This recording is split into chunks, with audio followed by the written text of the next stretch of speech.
Hello students, how are you all? I hope you all are fine and safe at home.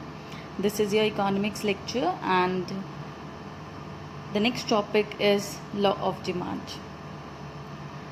In my previous video, we have discussed factors affecting individual demand as well as market demand. So the next topic is law of demand. Now what does this law of demand states? According to this law, students, other things being equal or we can say other things remaining constant. हम being equal की जगह we can also write remaining constant. Other things remaining constant. Other things remaining constant, when the price of commodity increases, its demand falls, and when price falls, demand increases. Simple. We know, हमें पता है कि जब price increase होते हैं तो demand fall होती है और जब प्राइस फॉल होते हैं तो डिमांड इंक्रीज होती है. यस, ये हमें पता है that there is negative relationship between price and quantity demanded. But this law states that other things remaining equal. इस लाइन के आगे that when price increases demand falls, when price falls demand increases. इस statement के आगे अगर हम ये word put कर दें that other things being equal या other things remaining constant, then it becomes law of demand. Now what does this statement means? This statement means here other things का मतलब है other than price of own commodity. हमने अभी पढ़ा था factors affecting demand. So we have so many factors which can affect the demand. हमने देखा demand को बहुत सारे फैक्टर्स अफेक्ट करते हैं प्राइस के अलावा. अगर मैं कहूँ ये पेंसिल है तो इस पेंसिल की डिमांड में को अफेक्ट करने के लिए इस पेंसिल के प्राइस के अलावा भी बहुत सारे फैक्टर्स हो सकते हैं जो अफेक्ट करें इस पेंसिल की डिमांड को. For example price of related goods, yes, income of the consumer, yes, expected price in the near future, taste, fashion and preferences, government policies, population, distribution of income, season and weather. Yes, there are so many factors. तो यहाँ पर other things being equal या other things remaining constant का मतलब है कि price of own commodity के अलावा हम ये assume करते हैं कि बाकी जितने भी factors हैं जो डिमांड को अफेक्ट कर सकते हैं वो सारे फैक्टर्स कांस्टेंट रहेंगे, यानी उनमें कोई भी चेंज नहीं आएगा. सिर्फ और सिर्फ प्राइस में चेंज होने की वजह से डिमांड में चेंज आएगा. समझ रहे हो? सिर्फ और सिर्फ प्राइस में चेंज होने की वजह से डिमांड में चेंज आएगा. बाकी जितने भी फैक्टर्स अफेक्टिंग हैं वो सभी फैक्टर्स हम ये अज्यूम करेंगे इस लॉ में that they will remain constant. It means they will not change. यानी जो इनकम थी कंज्यूमर की वही रहेगी, इनकम में कोई चेंज नहीं आएगा. टेस्ट, फैशन, प्रेफरेंसेस में कोई चेंज नहीं आएगा. प्राइस ऑफ रिलेटेड गुड्स में कोई चेंज नहीं आएगा. ठीक है. एक्सपेक्टेड चेंज इन फ्यूचर को लेकर कोई चेंज नहीं आएगा, फ्यूचर प्राइस को लेकर कोई चेंज नहीं आएगा. Okay, so this statement states that once again other things remaining equal when the price increases then the demand decreases, when price decreases then the demand increases. This is law of demand. Okay, this is law of demand. Now see, this law of demand only represents, हमें ये बताता है सिर्फ direction of change, ना कि magnitude of change. Direction of change का मतलब होता है इंक्रीज या डिक्रीज. यानी हमें ये लॉ सिर्फ इंक्रीज या डिक्रीज बताएगा. यानी अगर प्राइस इंक्रीज हुए तो डिमांड डिक्रीज हो गई, अगर प्राइस डिक्रीज हुए तो डिमांड इंक्रीज हो गई. लॉ ऑफ डिमांड हमें सिर्फ और सिर्फ डायरेक्शन ऑफ चेंज बताता है, वेदर इंक्रीजिंग और decreasing, but not magnitude of change. Magnitude का मतलब है ये नहीं बताता कि कितने से, by how much this change is there, by how much percentage change is there, कितने परसेंटेज से चेंज आ रहा है ये नहीं बताता law of demand. Law of demand सिर्फ ये बताता है direction. Okay, yes. So it is a qualitative concept, इसलिए इसको हमने बोला qualitative concept because it does not tell about the magnitude of change. Okay, ये नहीं बताता कि by how much percentage there is change in demand. It only tells about direction. That's why it is a qualitative concept. Okay. Now next is, what are the assumptions of the law? So whatever हमने जो भी factors हमने अभी बोला, other things remaining constant. तो अभी मैंने आपको बोला था कि हम ये अज्यूम करेंगे कि बाकी प्राइस ऑफ ओन कमोडिटी को छोड़कर बाकी सभी फैक्टर्स क्या रहेंगे, कांस्टेंट रहेंगे. तो वही अजम्पशंस हैं. Like taste and preferences of the consumers will remain unchanged. ये बात हमने बोली, अभी अज्यूम कर रहे हैं हम. There is no change in the income of the consumers. This is also we are assuming. Price of related goods will not change. Consumer do not expect any change in the price of the commodity. So price of own commodity को छोड़कर बाकी जितने भी factors हैं उनमें कोई भी change नहीं आएगा. हम ये अज्यूम कर रहे हैं. That's why these are the assumptions of the law. Okay. Now while you will write this law of demand in your when you will be preparing notes. तो आप लोग कैसे इसके नोट्स प्रिपेयर कर सकते हो? Like you will be writing law of demand, then आप एक डिमांड शेड्यूल बनाओ, उसके बाद आप डिमांड कर्व बना दो, so that when you will get this question in your exams you can give the answer like this. Okay. And then after that you have to write the assumptions of the law. Okay. So in this way you can explain the law. आप वहीं definition के बाद demand schedule बनाओ, उसी के बाद आप demand curve बना दो. You can take any of the figures, your wish. It's as per your wish. आप 10, 8, 2, 4 इतने में leave करो, your wish.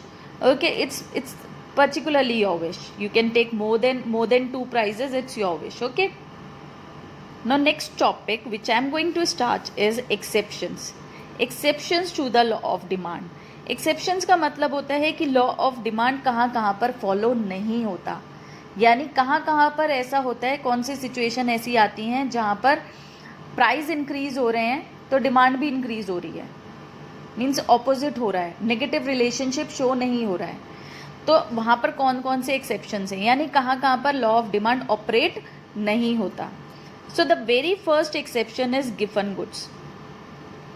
Now what do you mean by given goods? Given goods are a special kind of inferior good. ये एक special kind of inferior good है. ठीक है. यहाँ पर कंज्यूमर अपनी इनकम का लार्जर पार्ट जो है स्पेंड करता है, यानी when the price of a commodity increases, demand for that commodity also increases. जब प्राइस बढ़ता है तो डिमांड भी बढ़ती है, जब प्राइस फॉल होता है तो डिमांड भी फॉल होती है. Those goods are known as Giffen goods. Now this Giffen word is named after sir Robert Giffen. हुआ क्या था, सर रॉबर्ट गिफन ने ऑब्जर्व किया एक बार एक फैक्ट्री में कि वहाँ पर जब ब्रेड के प्राइसेस इंक्रीज हुए तो ब्रिटिश वर्कर्स जो थे, जो लेबर थी, उन्होंने ब्रेड को और ज़्यादा कंज्यूम करा. ऐसा नहीं हुआ कि ब्रेड के प्राइसेस बढ़ गए तो उन्होंने ब्रेड को कंज्यूम कम करा, नहीं, ब्रेड के प्राइसेस बढ़े तो वो ब्रेड को और ज़्यादा कंज्यूम करने लग गए. क्यों? क्योंकि कहीं ना कहीं वहाँ पर हो सकता है उस फैक्ट्री में उस ब्रेड के सब्स्टिट्यूट में उन्हें फिश, मटन एटसेट्रा मिलता हो, लेकिन उन्होंने देखा कि ब्रेड के कंपैरेटिवली अभी भी फिश और मटन के प्राइसेस बहुत ज़्यादा थे. यानी ब्रेड के प्राइसेस बढ़े लेकिन इतने नहीं बढ़े, अभी भी उनके लिए मटन और फिश को अफोर्ड कर पाना मुश्किल था. So what they have started consuming more of bread. Okay. So these type of goods where there is a direct price demand relationship, यानी positive price demand relationship, those goods are known as given goods. Given goods, what do you mean by given goods? Given goods are those goods where when the price increases for the commodity then demand also increases, when price decreases for the commodity then demand also decreases. Okay. Yes, this type of goods are very special kind of inferior goods, and these goods are named after Sir Robert Giffen. In this type of goods there is a direct relationship between price of own commodity and demand for the commodity. Price और demand के बीच relationship है, जबकि inferior goods में क्या होता है, income और demand के बीच में रिलेशनशिप होता है. नॉर्मल गुड्स में भी इनकम और डिमांड के बीच में रिलेशनशिप होता है, यहाँ पर प्राइस और डिमांड के बीच में रिलेशनशिप है. Okay, next exception is conspicuous goods. No, conspicuous goods में भी लॉ ऑफ डिमांड अप्लाई नहीं होता. These goods are prestige goods, ये प्रेस्टीज गुड्स होते हैं. And these goods are also known as Veblen goods. इनको हम वेबलेन गुड्स भी बोलते हैं. It is named after sir Veblen, तो इसलिए इनको वेबलेन गुड्स बोला गया बिकॉज वेबलेन ने स्टडी करी थी इन गुड्स पर. This law does not apply to Veblen goods, prestigious goods और conspicuous goods. Now what are these goods? These goods prestigious goods होते हैं, फॉर एग्जाम्पल डायमंड्स. अब to show the status symbol in the society, when price of these goods increases then demand for these goods also increases. जब diamond के prices बढ़ जाते हैं तो लोग सोसाइटी को शो ऑफ करने के लिए डायमंड ज़्यादा खरीदते हैं, that to resemble the status symbol in the society. So in conspicuous goods also law of demand does not apply. Next is ignorance. Ignorance means कि कई बार कंज्यूमर इग्नोर करते हैं, उन्हें समझ नहीं आता है, वो सोचते हैं कि high prices goods are good in quality, और जब उन्हें ऐसा लगता है then they buy more of commodity at a higher price.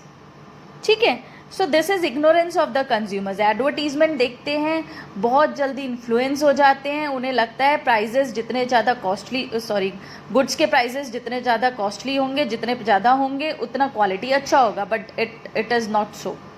ऐसा कुछ नहीं है. फॉर एग्जाम्पल, एक छोटा सा एग्जाम्पल लेते हैं, कोलगेट के प्राइजेस और बबूल के प्राइजेस. Difference is there. दोनों का काम एक ही है, to brush the teeth. we use toothpaste to brush our teeth. दोनों से हम ब्रश कर सकते हैं टीथ में, but that Colgate is advertising more and that's why we as consumers have artificial image in our mind कि Colgate बहुत अच्छा है, बिकॉज हम उसके रेगुलरली एडवर्टीजमेंट देखते रहते हैं.